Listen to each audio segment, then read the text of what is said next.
Ho-sik memeriksa pabrik baru, tempat pembuatan narkoba. Kim Ho-sik senang, karena tempatnya bagus dan rapi. Dan ia bangga memamerkan pabriknya kepada siapapun, seperti yang diharapkan negara Korea. Kim Ho-sik membuat barang mewah, ia tidak ingin barang murah, karena orang Korea tergila-gila dengan narkoba mewah. Lalu ia melihat kantornya. Di sisi lain, Kim Hae-il dan Gu Dae-yong lagi berkelahi dengan anak buah Jaksanam. Ia ingin membunuh belut api, karena belut api tahu informasi tentang narkoba. Karena belut api ketangkap, makanya belut api dibunuh. Anak buah Jaksanam hampir membunuh belut api. Untungnya ada detektif Gu Jayong yang menolong belut api. Dan tanpa sengaja Gu Jayong membuka bergol di tangannya belut api. Belut api keluar, dan dikejar oleh Kim Hae-il dan Gu Dae-yong. Saat belut api lari ia kesandung dengan batu, dan akhirnya terjatuh dan ketangkap. Gu Jayong mengatakan, kalau timnya digerebek secara langsung. Karena, ketua tim Lee yang menelpon, saat di perjalanan tadi. Ia tidak percaya Jaksanam, dan kepolisian Umah. Saat Gu Jayong memukul perut belut api, ia kesakitan, lalu mereka membawa ke rumah sakit.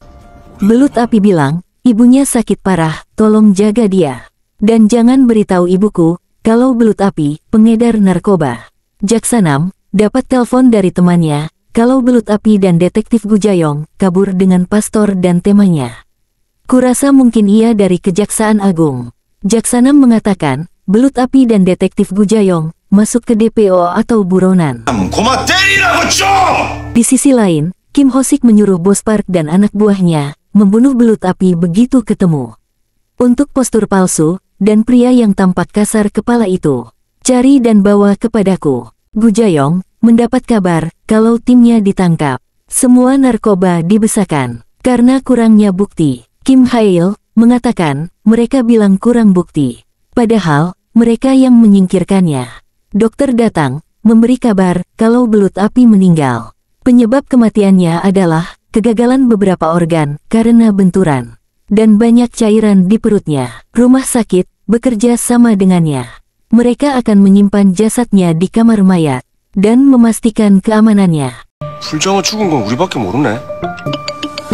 Sisi lain, Gu Jayong memberitahu Kim Hae-il dan Sang-yeon siapa Jaksanam dan apa yang terjadi pada tahun lalu. Dulu Jaksanam adalah jaksa biasa. Dulu mereka hampir menangkap beberapa gebong narkoba. Dan salah satunya, putri sekretariat kepresidenan. Tapi, mereka digagalkan begitu saja oleh Jaksanam. Sejak saat itu, Jaksanam naik pangkat. Jadi, mereka tahu, Jaksanam dan pengedar obat-obatan terlarang itu pasti bekerja sama. Dan sekarang Gu Jayong bingung, bagaimana bisa seorang postur membantunya. Tidak mungkin dengan berdoa saja. Kim Hae-il menjanjikan kepada Gu Jayong jika ia akan menghilangkan Gu Jayong dan daftar DPO. Sementara itu, Kim Hae-il bertemu dengan Jaksa Park. Menurut Jaksa Park, ada 2 jaringan narkoba di Busan, terutama di daerah Umagu. Namun, semua pemimpin itu tiba-tiba menghilang, dan kemudian lahirlah pemimpin baru yang masih belum diketahui. Jaksa Park juga memberitahu, besok ia akan bekerja di kantor yang sama dengan Jaksanam. Di sana Kim Hae-il meminta Jaksa Park untuk segera menghapus nama Gu Jayong dari daftar DPO. Gu Jayong tinggal bersama Sang-yeon dan Go Jae. Ia sekarang satu tim untuk menangkap para narkoba. Saat malam hari, Kim Hae-il menelpon Koido untuk mengajak menyiapkan sarapan untuk Bu Hong saat pagi hari. Keesokan harinya, Kim Hae-il dan Koido mengunjungi Bu Hong, tetapi Bu Hong sudah mau berangkat bekerja. Lalu, menaiki mobil. Sepertinya, itu mobil jemputan para pekerja. Dan rupanya, Bu Hong dan para lansia itu dibawa ke kapal milik Kim Hae-il. Sudah jelas, para lansia itu akan memproduksi obat-obat yang terlarang. Saat masuk obat asma Bu Hong jatuh, Kim Ho-sik bilang, ia akan dibayar mahal asal merahasiakan tempat ini dari orang-orang. Jaksa Park sampai ke kantor kejaksaan di Busan dan bertemu dengan Jaksanam. Jaksanam bilang, mengapa jaksa-jaksa yang dipindahkan di kantornya adalah jaksa yang bermasalah. Ia langsung menyuruh jaksa Park Kyung-sun untuk tetap diam dan jangan membuat masalah. Saat jaksa Park masuk ruangan baru, asisten jaksa Nam yang bernama Kim Mari memberitahu jaksa Nam ada rumah dinas yang disediakan untuknya. Lalu jaksa Nam meminta nama-nama DPO ke asisten jaksa Nam. Akhirnya ia memberikannya. Jaksa Park menghapus nama detektif Gu Jayong dari DPO. Ia lalu mengabari Kim Hae-il. 그걸 쓸 줄 모르잖아. Saat Kim Hae-il bertemu dengan Gu Jayong langsung memeluk Kim Hae-il. Karena ia senang, namanya terhapus dari DPO. Pada saat bekerja, Ibu Song terjatuh.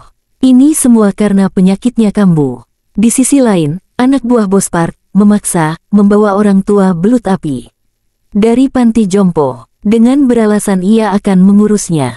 Kim Mary mengantar jaksa Park ke rumah tempat tinggalnya yang baru. Ia terkejut karena karaoke sebelah kamarnya. Saat ia tidur, ia terganggu dengan suara karaoke di sebelah kamarnya dan ia tidak bisa tidur. Kim Ho-sik senang karena tanaman narkobanya sudah sampai dengan selamat yang diantar melalui ambulans. Kim Hae-il melihat Ibu Song dikeluarkan dalam mobil secara paksa. Kim Hae-il bertanya ke Ibu Song tentang pekerjaan Ibu Song, dan Ibu Song itu hanya menjawab jika ia hanya memproduksi tepung dan gula-gula. Tetapi ia lupa apa nama perusahaannya. Kim Hae-il yakin perusahaan tersebut ilegal karena melihat betapa kasarnya orang-orang tadi mengantar Ibu Hong pulang. Suatu hari, Kim Hae-il dan Sang Yeon membawa Gu Jayong ke gereja dan memperkenalkannya kepada Suster Kim dan juga Postur Han sebagai rekan kerjanya. Tiba-tiba pada saat itu, ada seorang pria yang tidak lain adalah Kim Ho-sik. Ia datang ke gereja dan ikut berdoa bersama.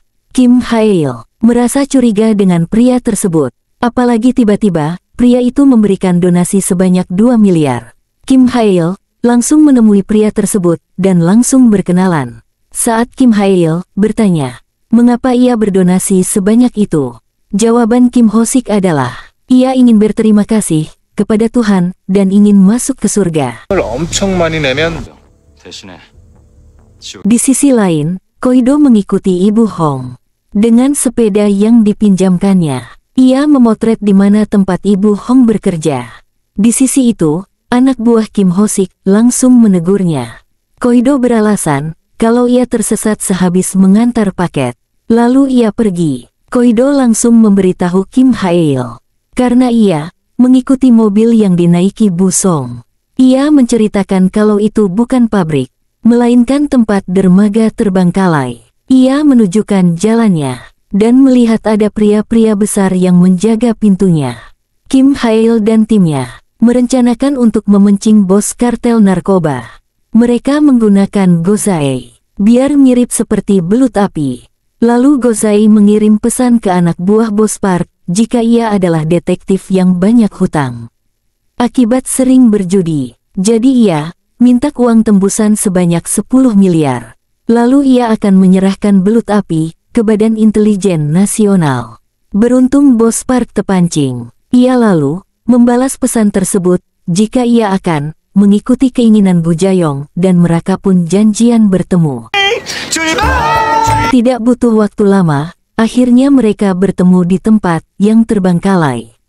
Gu Jayong berdandan seperti orang aneh agar bos Park percaya kalau ia adalah penjahat, dan kemudian mereka mengatakan sebenarnya mereka tidak tertarik dengan uang, dan mereka memperlihatkannya kalau yang ia bawa bukanlah belut api, melainkan Gozai. Tetapi bos Park mempunyai rencana lain. Ia lalu mengeluarkan tahanan mereka, yaitu ibunya belut api, agar tim detektif bisa menyerahkan belut api tanpa harus menerima uang. Kim Hae-il lalu datang dengan gaya barunya dan mengungkap tipuan mereka selanjutnya. Jika yang mereka bawa sebenarnya bukanlah ibu belut api, melainkan seorang nenek tua yang masih sehat. Ibu belut api sudah mereka amankan karena rencana bos Park mudah sekali terbaca. Dan setelah itu, akhirnya Mereka berkelahi. Polisi datang dan menangkap Bos Park dan anak buahnya. Saat dibawa di kantor polisi, sayangnya polisi tersebut dihadang dengan pasukan anak buah Kim Ho-sik. Mereka sangat kuat dan dengan mudah menjatuhkan polisi di sana. Kim Hae-il dan temannya datang terlambat karena mereka harus menghapus make up-nya dulu. Di sana Kim Hae-il berkelahi dengan orang-orang terkuat Kim Ho-sik. Pada saat itu, dari kejauhan Kim Ho-sik hanya melihat siapa postur yang selama ini mengganggu bisnis mereka. Disitulah Kim Ho-sik melihat siapa dia. 님 신부?